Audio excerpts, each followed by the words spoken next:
Well, we just found out why Hakeem doesn't want to answer any questions. Another email shows Democrat fundraisers invited Epstein to an event or to meet privately with Hakeem Jeffries as part of their 2013 effort to win a majority. So Hakeem Jeffries' campaign solicited money from Jeffrey Epstein.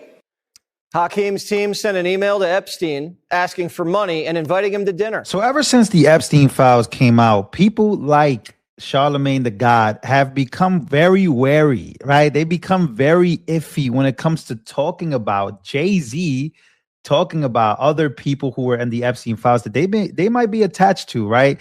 And the Democrats wanted these files to come out so bad just to be quiet and talk about the Super Bowl all day long. You guys got to check this clip out. To QAnon? Can we just give that apology? True. That they almost got it 100%. Hey, the claims about Hakeem Jeffries' campaign allegedly soliciting money from Jeffrey Epstein immediately set a controversial tone. From an external viewpoint, it shows how political campaigns can be exposed to ethically gray networks when fundraising intersects with high-profile, questionable figures. The emails, if authentic, reveal the risks of access-driven politics, where influence and opportunity might override moral judgment. Media caution is understandable here, as even discussing these connections can trigger backlash. This segment underscores a broader challenge of transparency in political fundraising. It also frames why public trust can erode when leaders are associated with controversial figures.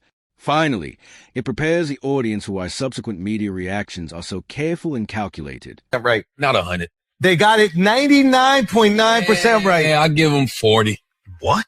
Shit still got to unfold, bro. Like, there's a lot still unfolding. QAnon. Charlemagne just doesn't want to. He doesn't. Just admit it, man. Just admit it. Just say it. Just say it. It's all right. Like, he's coping. He is. He's coping. That's what he's doing. He's coping right now. This whole thing was that there is a global elite, a cabal of global elites that are all doing nefarious satanic rituals, having sex with underage children, doing other. Oh, man. Go ahead. Explain. I'm not giving QAnon props, but I give the Black Israelites credit, then. All right. So, of course, he tried to make it about race, but Charlemagne, just like a lot of other people, have been acting very, very, very suspicious since this new drop on the Epstein files. We even saw people like Bill Gates and Melinda Gates come out that, I mean, some crazy accusations. His wife even came out and even kind of just said, hey, these accusations are totally correct. I even had to get a divorce. So there's so much truth coming out. And now we get to Bill Maher. He was talking here with Stephen A. Smith, who has a podcast. Also, he is ESPN analyst, sports analyst. And they were talking about QAnon, right? They were talking about Trump supporters, QAnon. They were talking about these conspiracies. Now, I've never gone down that rabbit hole as much. I've never considered myself Q or anything like that. But I do know about these claims. I do know about the guy who ran into the pizza shop and all these things that have happened that I can't really talk about too much on this platform because I don't want to get banned. But even the skeptics are finally saying it out loud. I mean, this is a crazy timeline that we're actually living in, right? Everyone is talking about the Super Bowl, talking about race. People on the right, people on the left, everyone is losing it. Meanwhile, things like this are actually happening. So let's actually talk about it because Bill Maher says he owes an apology. The transcript highlights how personalities like Charlemagne the God have become wary after the Epstein files emerged. Observed externally, this demonstrates the tension between celebrity influence, politics, and journalistic responsibility. Public figures must weigh their statements carefully, balancing truth-telling with reputational risk. This segment also shows how fear of association with controversy can mute voices that would otherwise comment freely. It illustrates the influence of social pressure and potential career consequences on media discourse. The caution exercise here reflects the stakes involved in addressing high-profile allegations. It's a snapshot of how scandal reshapes communication in mainstream media and entertainment. Finally, it signals to the audience that what's visible is often only the surface of complex networks and hidden pressures. Oh, okay. So before we jump back into this conversation, guys, this got to be one of the... I mean, we're watching Bill Maher, man, a man who has like a complete mainstream show. He's on the left, doesn't like Trump, has never liked Trump, has had conversations with Trump, still kind of stands on that side of the aisle. I mean, he has been disowned by the left a while back when he started bringing people on that really, are from the right. So when you talk about politics, Bill Maher is huge. He's not small, man. This dude, he has real time with Bill Maher. He's been doing it for a very, very, very long time. So for him to come out and say that, look, like the people who were on about this, they're totally correct about it. Like they are totally correct. And this is why I said that one of the biggest things that happened to this administration when it came to the Epstein files was Trump saying that this was a hoax. From an external perspective, seeing a mainstream media figure acknowledge elements of truth in a conspiracy movement is unusual and noteworthy. Maher balances ridicule with recognition that certain elite misconduct claims had substance. This nuance demonstrates the difficulty in separating exaggerated claims from legitimate investigations. It also challenges the public's assumptions about the credibility of alternative narratives. The segment highlights how selective attention or media framing can suppress awareness of real events. Observers can note that even critics of conspiracy theories sometimes concede that some claims are grounded in reality. Overall, it's a candid moment where mainstream skepticism meets undeniable evidence. Now, many people claim that Trump was saying it because, and I was one of those people that said, well, I can see why he says it is a hoax because they're trying to link it to him and only him. When in reality, a lot of people are going to get hurt by this just by being in the files, and they'll have to prove that they're not guilty. But everybody's pretty much guilty by association. And that's what the Democrats tried to do, because they sat on this information for a very, very, very long time and tried to make it about Trump. But when the files actually came out, where's the attention on Trump anymore? No, people are actually going on record defending Jay-Z, defending every celebrity that has made an appearance on these files. They're just defending them. They're we know what they're saying. They're saying, oh, just because they're in the files does not mean that they're guilty. Well, why doesn't that apply to Trump? Right? And because that's what it's ever always going to be about. And people like Charlemagne, as I'm about to show you this clip, because this thing gets sparking discussion about influence shielding. From a third-party view, this illustrates how fame can insulate individuals from scrutiny, creating unequal accountability. The narrative shows a tension between public perception, media bias, and the privileges of elite networks. References to other celebrities like Nicki Minaj and Harvey Weinstein emphasize how influence can shape coverage. Observers can see the broader societal challenge. Some figures operate above the same rules applied to others. Media complicity, intentional or not, becomes part of the story. This part also highlights that protection isn't just legal, it's cultural, social, and reputational. It forces audiences to consider how power can distort justice and accountability. Oh, Gates allegedly got the STD? No. Oh, Which one? Which Gates? Bill Gates. Really? Wait, What are you referencing? Tell me more. Wait. What happened? Wait.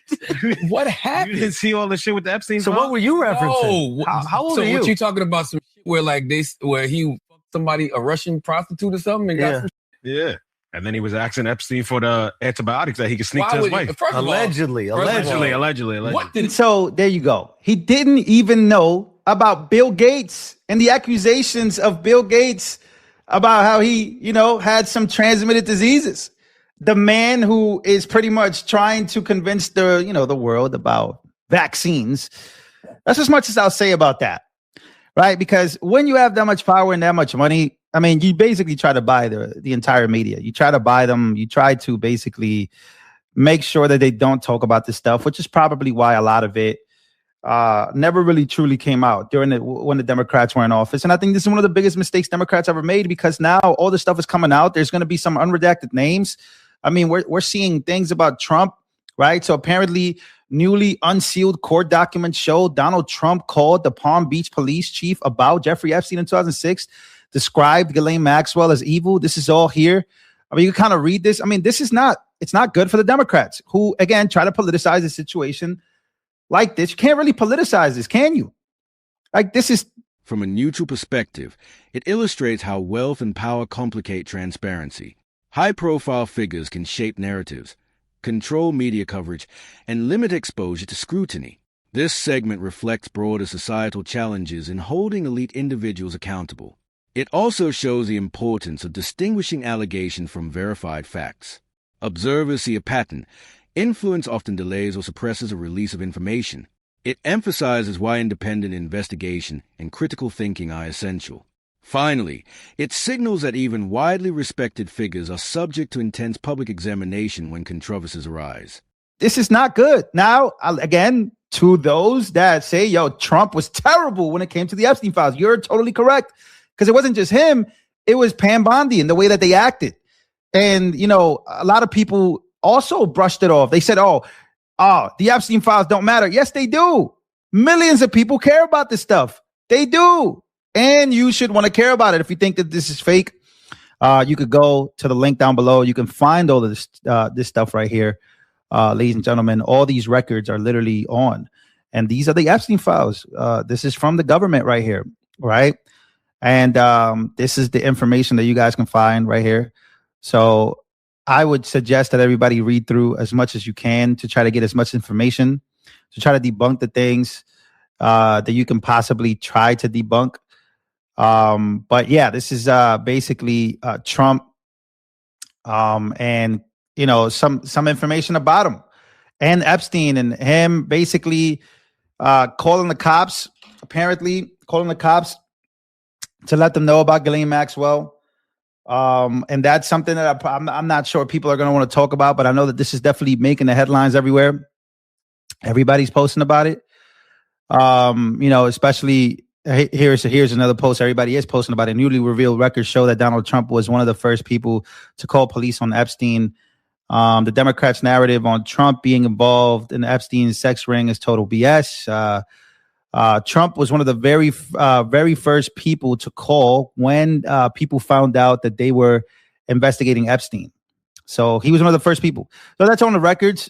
Again, this is big. This is big stuff, ladies and gentlemen. This is big stuff. So again, we'll end it with a bang. We'll go back to that video. Attention shifts to Trump reportedly contacting police on Epstein. As an external observer, this reveals how political spin and selective reporting can distort narratives.